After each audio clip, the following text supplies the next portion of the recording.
is probably the most important segment of the discussion, even though it's perhaps the least sexy.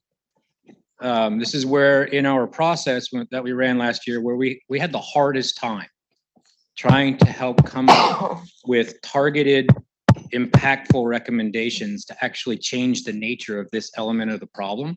And it persists today. Whereas with the deter and disrupt elements of what was proposed, I think we've seen a lot of activity, we've seen a lot of impact, we've seen a lot of action. On this part, I think it's going to be really useful to turn to Jen Ellis to help manage this conversation and dig in a little bit into the other pieces of this, which are so important, which is how do you actually better prepare and get ready to respond for if and when you do get hit by ransomware. So I'm going to turn things over to Jen Ellis, another one of our co-chairs from the task force, who has an absolutely fantastic panel of folks to speak to this set of really challenging issues. Jen, over to you. Thank you. Sorry, we're just organizing microphones. So yeah, as Phil said, we've had a lot of really great content this morning looking at the sort of bigger picture, attacker side elements of how you deter and disrupt and the things that go into that. I don't want to shock anyone in this room, but it turns out ransomware is not a new thing. And so what we're going to talk about is, given that ransomware has been around for a really long time, and there are many experts on this topic. Hi. And lots of content has been put out around all the great things you should do. In case you haven't heard, backups are sort of a big deal. We're going to talk a little bit about why then. And I can actually hear my phone ringing, which is super annoying because my phone's meant to be on silent. Just going to turn it off. This is, only I would do this. I'm really sorry about that. No, not just you. Literally did. It is on silent. How is it making noise? So now we've learned I don't know how to use my phone. Okay, sorry about that. So we're going to talk about, given that there is so much guidance out there, and there has been for a really long time, there's a sort of deep well of guidance. Why are we still seeing people getting attacked? Why are we still seeing people falling victim to ransomware attacks? And how do we, at scale, on a societal level, help organizations prepare and respond to ransomware attacks? So with that, we're going to do a quick round of intros. I'm Jen Ellis. I don't know how to use my phone. I am the VP of Community and Public Affairs at Rapid7, and I co-chaired the Prepare working group, along with John Davis at the end. So I'm going to actually ask John to introduce himself next, and then we'll come along the line if that works for you guys. Okay, thanks, Jen. Yeah, I'm John Davis, Vice President Public Sector at Palo Alto Networks. Been with the company for about 7 years, and before that, 35 plus years in the US military. Was a co-chair on the ransomware task force, and I was Jen's lovely assistant in the Prepare working group. White. Hi, everyone. My name is Kristen Royster. I'm a Senior Vice President at Bank of America on our Global Information Security team. And I manage and oversee all of our cybersecurity partnerships and engagements with peer firms, government organizations, nonprofits, and I also manage our cyber risk governance activities. And prior to my time at Bank of America, I had an opportunity to work with a lot of folks in this room when I was at the Department of Homeland Security. I'm Michael Daniel. I'm currently president and CEO of the Cyber Threat Alliance, which is a nonprofit association of cybersecurity companies that have agreed to share threat intelligence with each other. I was also one of the co-chairs of the ransomware task force, along with Megan, on the Respond group. And prior to coming to CTA, I spent 17 and a half years in the US government, the last 4.5 as the US cybersecurity coordinator. Hi, my name is Phyllis Lee. I am the Senior Director of the CIS Center for Internet Security, Critical Security Controls. I've been here for 4 years, and prior to that, I spent 25 years at the National Security Agency, mainly working on the defensive side. I am Eric Goldstein, not clear if my mic works, so I will try my best to project. Obviously, my mic and Jet's phones, we are off to a bang up start. I am the head of cyber at CISA. Just note at the outset, it is such a privilege to be here. When we look at the impact of the IST Ransomware Task Force over the past year. It is really remarkable. We will do take 3. Let's see if we have better luck. Maybe that sounds good. All right, we'll play. Thank you, sir. It is remarkable the progress that we've made as a community, and from the point of view of CISA. I know Dr. Easterly made this point this morning. I'm looking forward to chatting today about how we can catalyze this work and really accelerate it so it endures in the months and even years to come. Thanks. Brilliant, thank you. So let's start with the obvious question.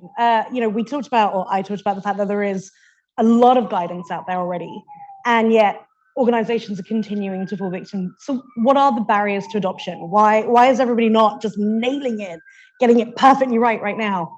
What's happening? John, kick us off.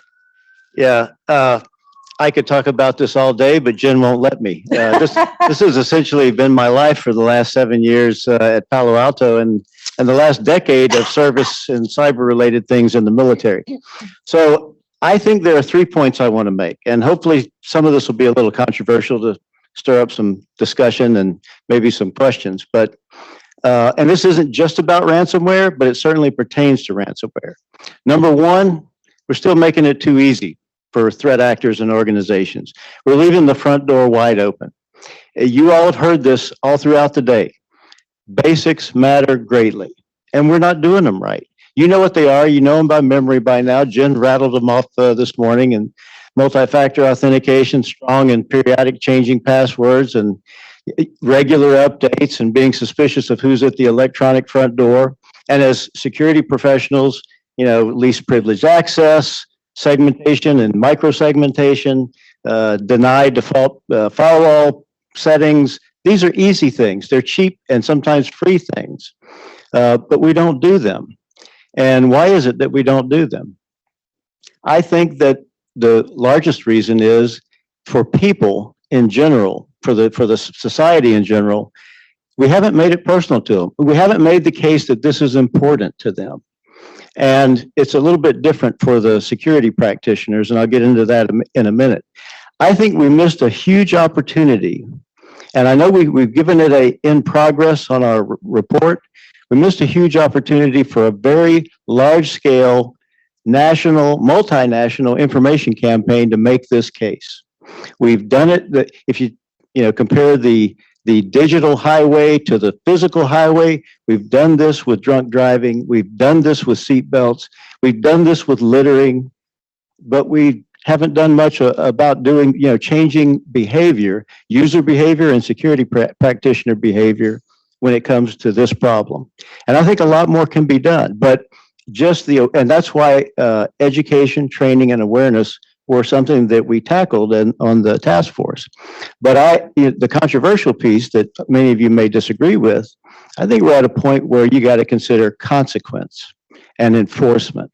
Those things I mentioned, seatbelts, littering, drunk driving, they come with penalties, they come with enforcement, and they come with severe consequence, and we don't have that. So I think it's time to look at, are we ripe for more regulation? It's a bad thing to say coming from somebody coming from industry, but I think we're at that point where if we're talking about a national security issue and we're talking about people's lives being at risk, possibly, then maybe that's something that you should consider. Point number 2, we're not leveraging cybersecurity technology innovation in ways that we should.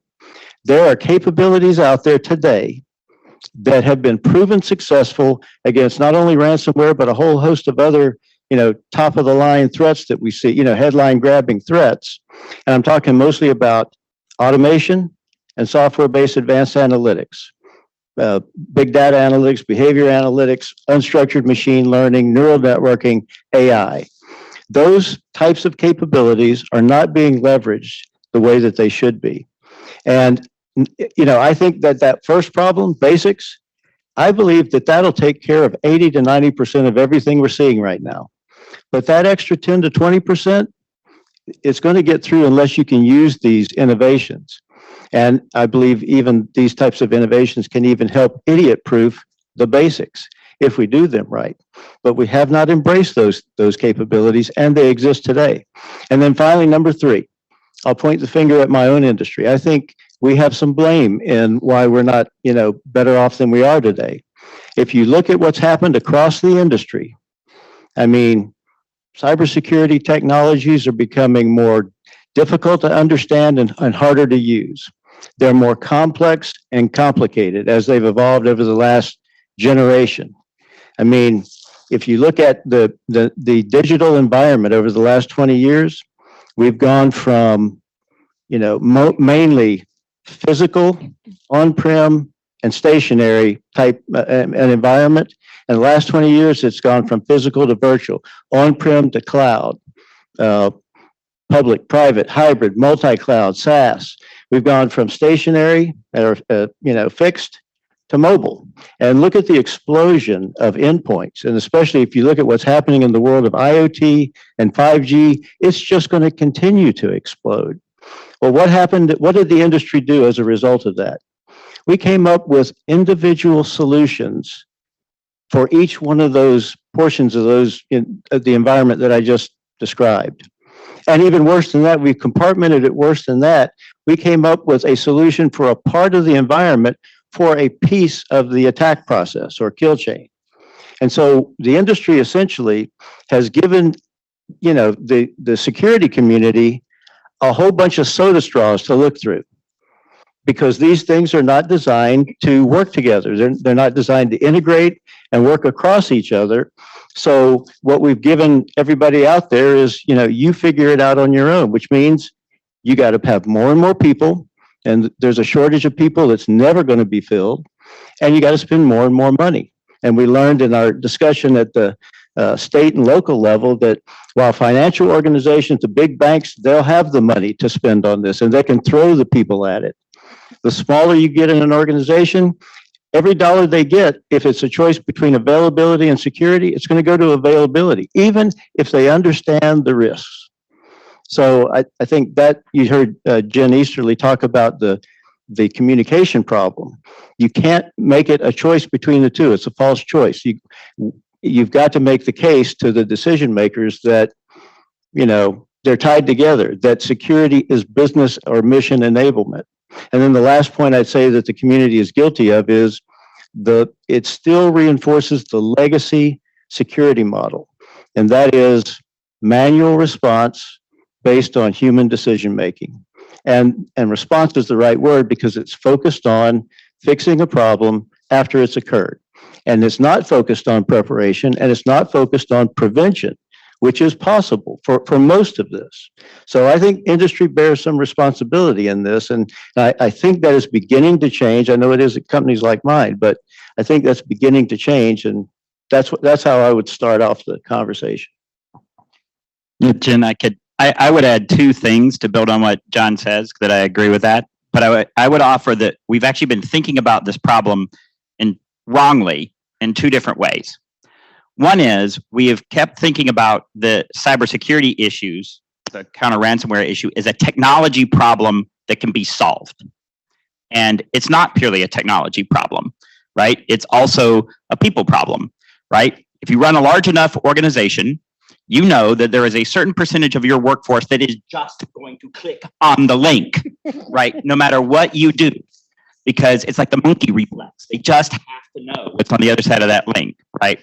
And that's about human nature. And so this is really not just you heard Chris Inglis talking about this. This is not just about the technology. It is much more than just the technology, but the solutions we've all proposed have been, let's find the technology, the snort flabulator that'll flabulate the snorks really well and get rid of the problem, assign it to the geek in the closet, and hope I never have to talk to her again, right? But that's not how this is going to work. You have to think of this as a risk that has to be managed over time. Right? And so if we start shifting that mindset away from this as a technology problem that you can solve with some piece of technology into risk to be managed, that will help. The second piece is we've treated it as if the idea is to keep the bad guys out. And so that has led us to have the hard and crunchy outside and the soft and chewy inside, right? And we know that sets you up for failure. Because inevitably, if you build the 50-foot wall, as Jane Lute used to say, I will show you the 51-foot ladder, right? Eventually, the bad guys are going to get in. But if you start thinking of it as, instead, I want to prevent the bad guy from achieving their goal, and I'm going to take every opportunity I have along the kill chain. And anywhere I stop them short of their goal, I win. You get a whole lot more bites at the apple. And so if we start really shifting our mindset in those two ways, we can actually start making it much easier for people to think about how to manage this problem. Yeah, it's fun. Excuse me. I first feel compelled to say that I do not have COVID, but asthma. So please excuse my cough, and I do have a cough drop. I think also, Tony Sager at my company, we call it the fog of more, right? I am not against regulation or frameworks, but I mean, organizations are buckling under the pressure of all the advice that everybody is giving them and all the regulatory frameworks that they are subject to. You've got the federal ones, you've got state ones, and then perhaps sector-specific ones. And so what we're hearing is, where do we start? Can you break it down for me? Where do I start first? I've got 200 things that I'm supposed to do and do equally well. Because if I get a fail, I'm in big trouble, right? And so that's why, here at CIS, we have that opportunity to get that feedback and really to act on it and say, people really need prescriptive guidance. They don't want a high level control. They want to know exactly what to do. And they need a prioritization. They want to know, what do I start first? Can I get credit for these first few steps versus having to do, this whole, 2-year journey, and then someone's going to come by with the clipboard and nope, you failed, you failed, you failed, you failed. So I think that also, is hindering people and organizations, because I think, I worked for the federal government. I think regulation is important and it has its place, but we need to be mindful of how much regulation that we're putting on the different industries. So I'll offer two fast points. The first is really actually just to amplify the point that Phyllis just made, which is, even the best practices that we think about as being so fundamental and easy, we know are actually really hard for most, if not every organization. Even something like saying, well, obviously you should be running up-to-date software and deploy patches. Well, in the real world, we know that almost no organizations are actually patching every single vulnerability everywhere in the environment. And so it's shocking, I know. And so the more that we can help organizations figure out, what are those really top things that are going to hit that 80-20 principle and buy down a lot of risk for the dollar. At CISA, that's why we're really leaning into our catalog of known exploited vulnerabilities, those vulnerabilities that we know actors are actually hitting in the wild, which is a tiny fraction of CVEs out there that can cause a lot of value. The other point that I really want to make is the need to focus on reducing consequence, reducing impact, right? The reason why we care about ransomware fundamentally is not because there's just more of it, it's because the impact on the American people and people around the world is so material and real, right? We have hospitals not being able to serve patients. We have schools not being able to teach students, right? We have a horrible report recently of a college in Illinois that had to shut down in part because of a ransomware intrusion. And so the more that we can focus not just on the security controls, but also if we assume that a ransomware breach will happen somewhere, how do we make sure that the consequences are less impactful for those being served and the organization itself? So I want to pick up on that thread, because I think, one of the themes I heard across you guys and that Chris Inglis also sort of referenced, Chris said the word existential. And I like the word because it's fancy, but I also like it because I think we should talk a little bit about the most vulnerable segment we see.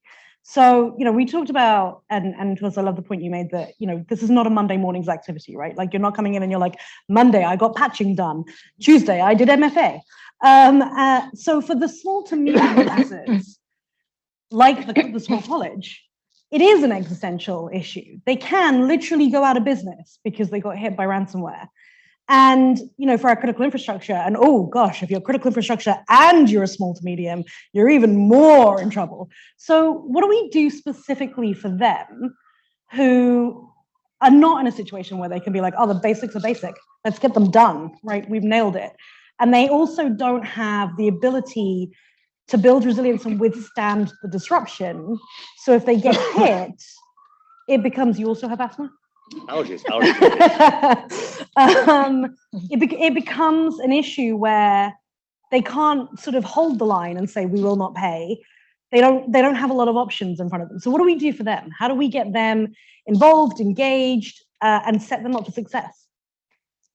So I would just say, I think particularly for those organizations who are smaller and haven't been as involved in some of these conversations that many of us in this room have been. It's about how to bring them into the conversation in a way that is not threatening to them, is not as scary to them, while it may be an existential threat, to not necessarily say, this is an existential threat and you must solve it, within 6 months following this set of very specific requirements. I think that really kind of bringing folks who have similar levels of maturity or within similar sectors, bring them together, have them really start talking to each other, working through some of these problems together, enabling them to learn from each other.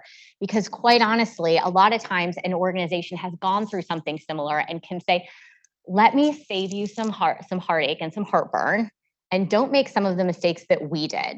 So here are some, not to overuse the term best practices, but here are some of the more effective ways to implement some of the best practices and really bring them into the conversation and show them kind of manageable steps based on their level of maturity, their capacity, their resources from both the financial and human resource perspective to be able to tackle some of these things, so that when they're thinking about an existential threat, they are not utterly overwhelmed.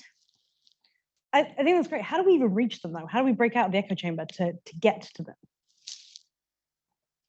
Yeah, I mean, I think you have to this is actually a scale problem that we have in the US that is, and you see this in a few other really super large economies. And I think you actually have to use the principles of the internet in and of itself. I mean, how do you scale out? How does the internet allow you to scale, right? And reach multiple different audiences. And it's really about using nodes of nodes, right? And communicating through every different channel that you have, using every different node of communication that you can use. And so if that's, local chambers of commerce, for example, reaching out through Better Business Bureaus, anywhere you can go that you can reach pieces of those audiences that you don't have. For in the legal profession, right, using bar associations and other things to actually reach out through those channels, because getting yet another email from some government entity you may or may not pay attention to, a law firm, it comes from the bar association, you're going to pay attention to it. And so I think we have to be much more creative about the channels that we use for reaching out to people, to use all of them that are available to us. So Eric, is it on the government to create that network of networks? Like, is it down to the government to say to these entities, hey, you need to be part of this and help us and help get the message out?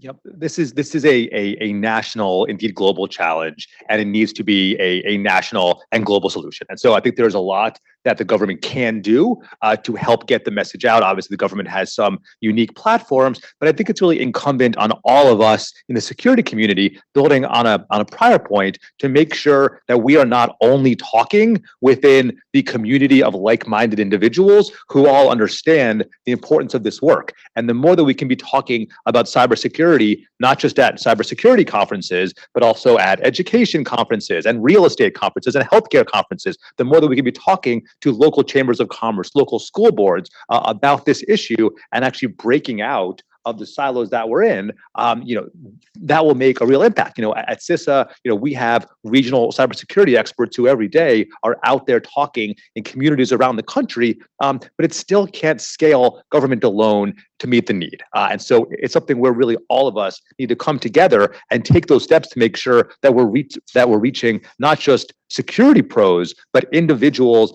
who can make decisions for their organizations, public and private sector across the country. Also just want to build briefly on a good point that Kristen made, which is, how do we make this easier, right? Recognizing that a lot of organizations, small school districts, small hospitals, small credit unions are just not going to have the resources to be able to deploy, even if we prioritize controls, they're still not going to be able to do it alone. At CISA, one thing we did during the Russia-Ukraine conflict is roll out a list of free cybersecurity services that groups can use to make up some of that delta. But the more that we can think about creative ways to help entities that are resource constrained get some basic controls in place, will make a real dent. Because if we rely on folks to just do the right thing, in many cases, they're not going to have the resources or the maturity to do it themselves.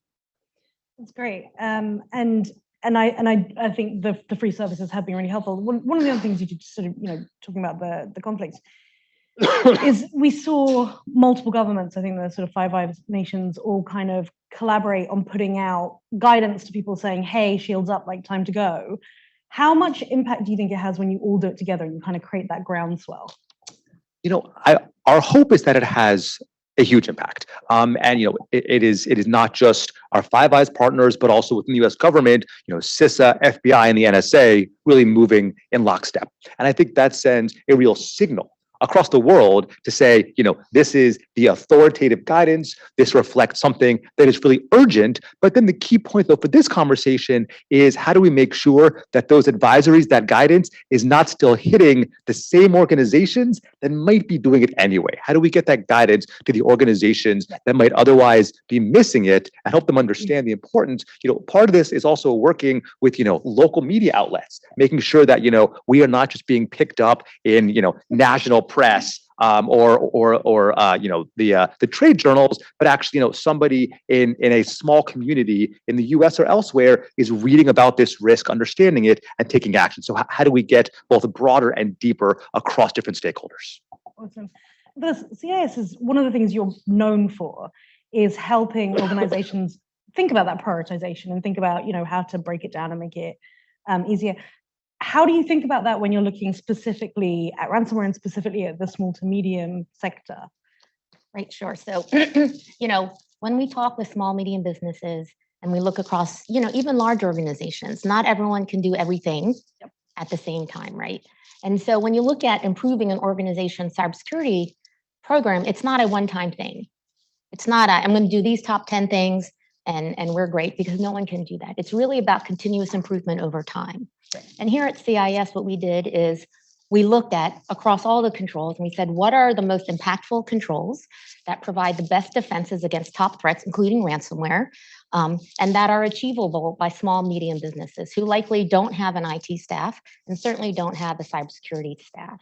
And the good news is, when you look at the attacker techniques that are used in a ransomware attack, they're not unique to ransomware.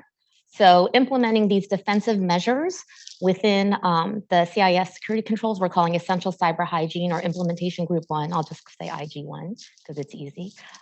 If you implement these safeguards within IG1, you can defend really against the top threats, right? Not just ransomware, because attackers are reusing these attack techniques. And I think it's important not just, hey, I'm going to implement this safeguard, I'm going to do MFA, I'm going to, use unique passwords, I'm going to count all my, know your environment, understand where my sensitive data is. It's also about measuring that, because you want to improve over time. We don't want to say do it once and it better be perfect. It's I'm going to do a little bit now, I'm going to measure myself, and then over time, I want to see improvement, right? And so that's important for an organization to understand. And what you heard this morning is the government wants to understand. They want to know, how well are you doing? What happened? Where is it that, there was a failure?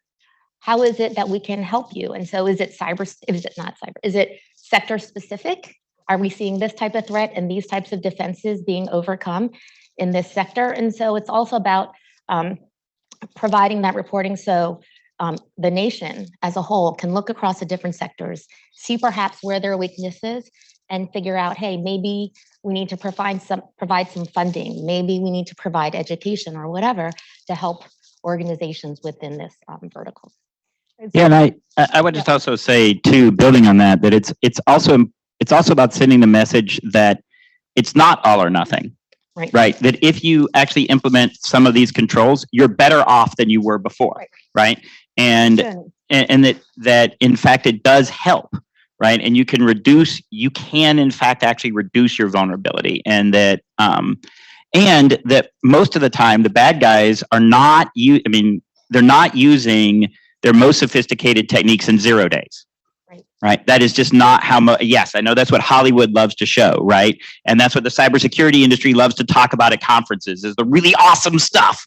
But most of the time they're using really basic tools and techniques that have been used over and over and over again. And so if you are doing some of the basics, you really will start to actually degrade their capability. Yes. I think because they work. Right. And because why make it more expensive than it has to be? The bad guys are lazy. They're going to keep using the same stuff over and over again until it doesn't work. Well, they're businessmen. They want to maximize their ROI. Yes. Okay, so on that note, as you said, like the security community does like to talk about evolving tactics, techniques, and procedures. How much does that really change what organizations need to do? I think it can potentially be quite confusing and overwhelming to hear about this all the time and make organizations wonder if they're taking the right steps. But are the steps the same steps, or are we seeing a real change in what needs to be done? Well, I think fundamentally, at least from a ransomware perspective, we're still seeing them use social engineering attacks. Yep. And to points that John made and that Michael made, those are there is a technology component to that from a defense perspective, but there is also very much a human component to that. And so how do you make sure that all of your employees as a firm or an entity understand that it's not just the security team's responsibility to keep the organization secure, that it's part of everyone's responsibility as someone who uses any type of device to not click, to keep an eye out for suspicious emails, to report it, et cetera. And then how can we actually turn them into advocates for the same message, kind of to the communications campaign that you were talking about? And how do we make it harder to utilize the human component? Since I'd argue that's one of the, if not the most difficult, one of the most difficult components to actually manage and mitigate that risk, just because of human nature. So just before we move off the topic of SMBs, I just want to touch really quickly on the role of managed or digital service providers. Should they be bearing the brunt of fixing this? Should they be the ones taking the action? Do we have to lean in on them because they, at the smaller end of the market, they are the ones who are providing the technology? Does it require regulation? We're seeing regulation being proposed in updates to the Network and Information Systems Directive in Europe and the UK that looks sort of more at the role of MSPs. Is this a direction you guys think we should go in? Yeah, I mean, from my perspective, we actually also have to be looking at where we put the burden of security, right? And there are multiple places in the ecosystem that you can put that burden. And essentially, and this is actually what Chris was talking about when he was saying that we've essentially concentrated all of the burden and all of the risk all the way down at the end user for the most part.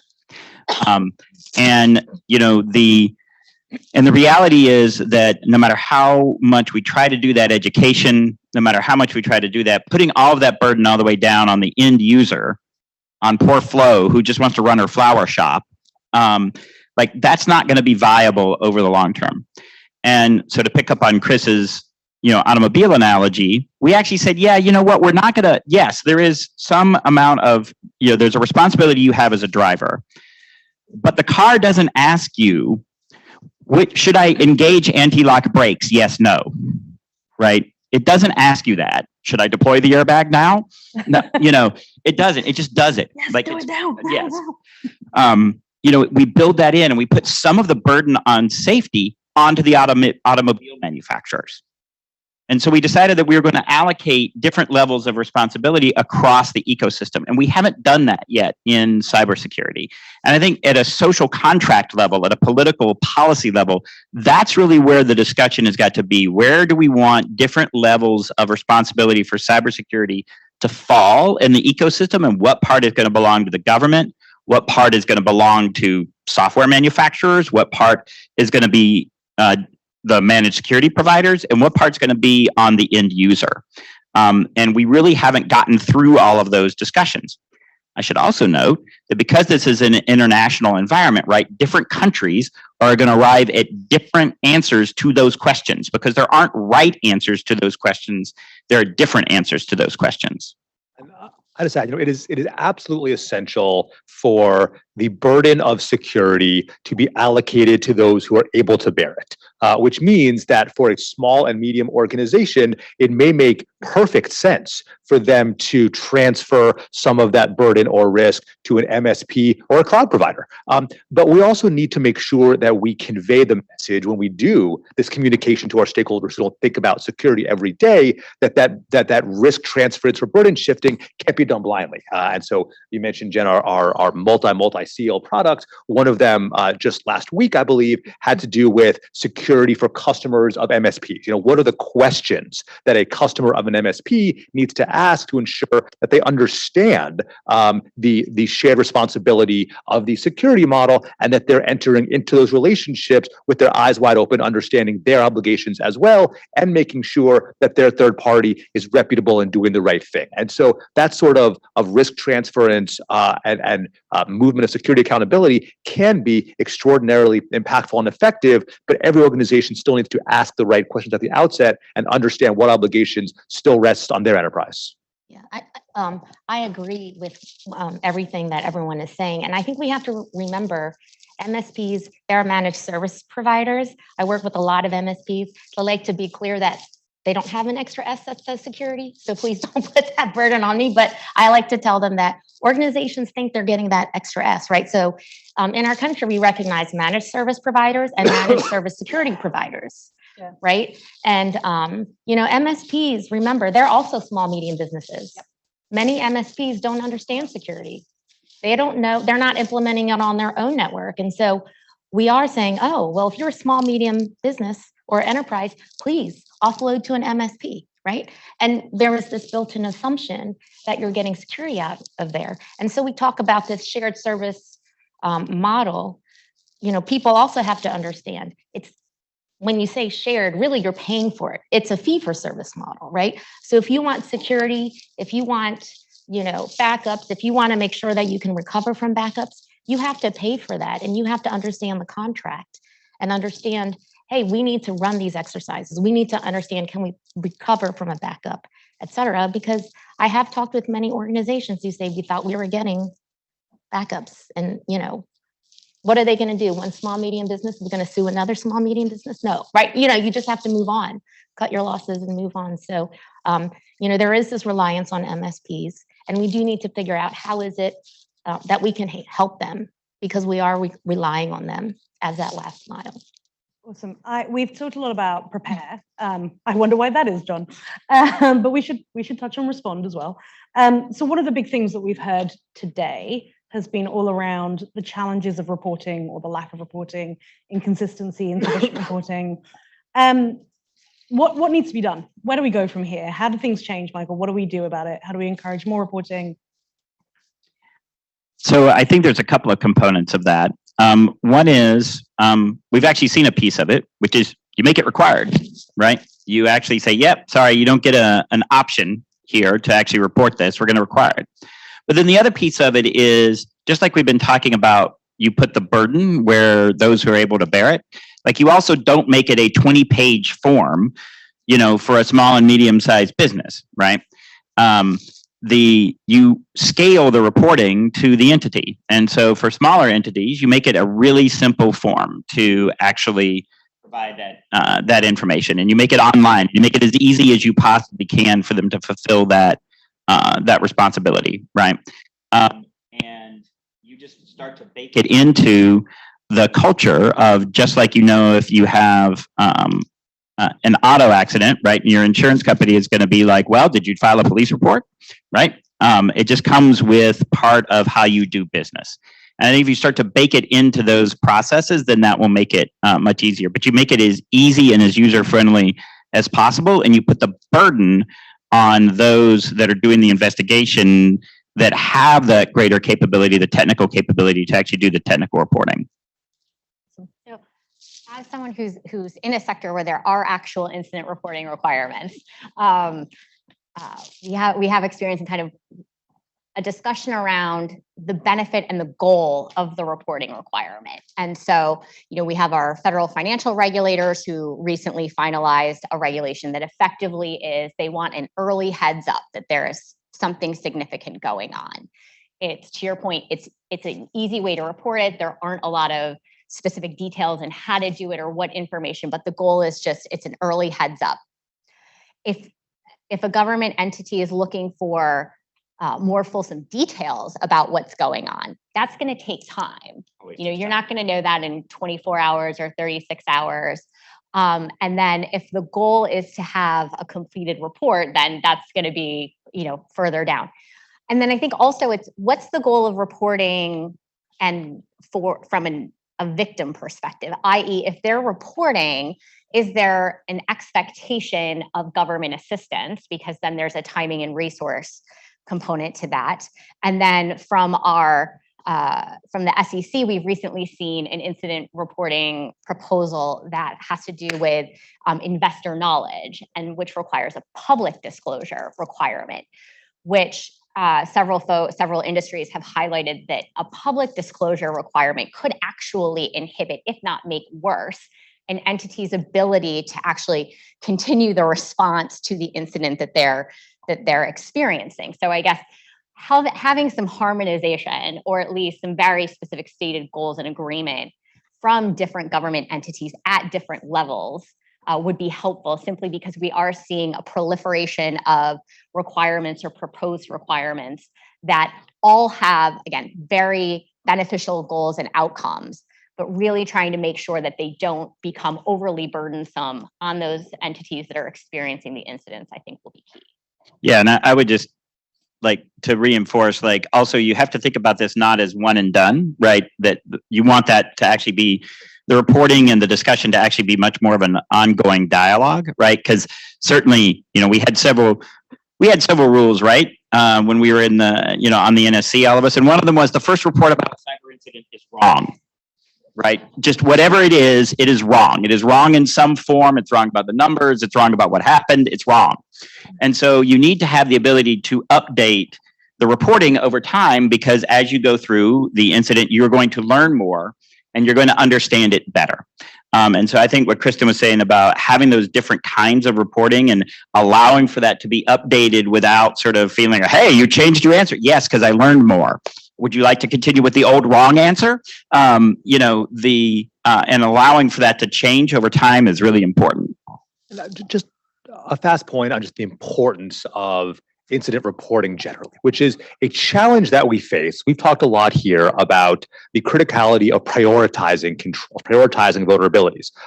But the challenge that we face is we are making prioritization decisions and recommendations on a woefully incomplete sample size. And so the ability of any of us to say, we can say authoritatively, here's the most effective control, here are the top vulnerabilities, here's what the adversaries that we care about most are using today. Well, to some degree, that is inherently speculative, because the data we have from which to draw that conclusion is incomplete. And so even if the victim doesn't need or want assistance from the government, still the ability of us as a community to understand what's actually happening out there and how do we translate that into guidance and support that can reduce the most risk is really invaluable. I normally sound like a broken record saying exactly that, so it was nice to hear it in someone else's voice. Love it. So what else do we need to do to help organizations respond better? What else can be done? Well, I've got some additional thoughts on this if people will. What? I know. So, pieces of this you've actually begun to see, right? We actually have to, I think, in some cases, provide financial assistance to them.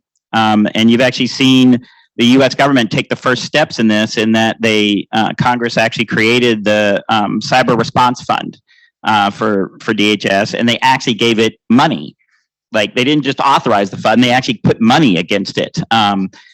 So that is maybe not enough money, but they put money against it, and that's it's a start, right? And so in some of those cases, we actually, because there is a public aspect to some of this, for some of those small entities that are performing critical functions, we're actually going to have the government provide a backstop for that, right?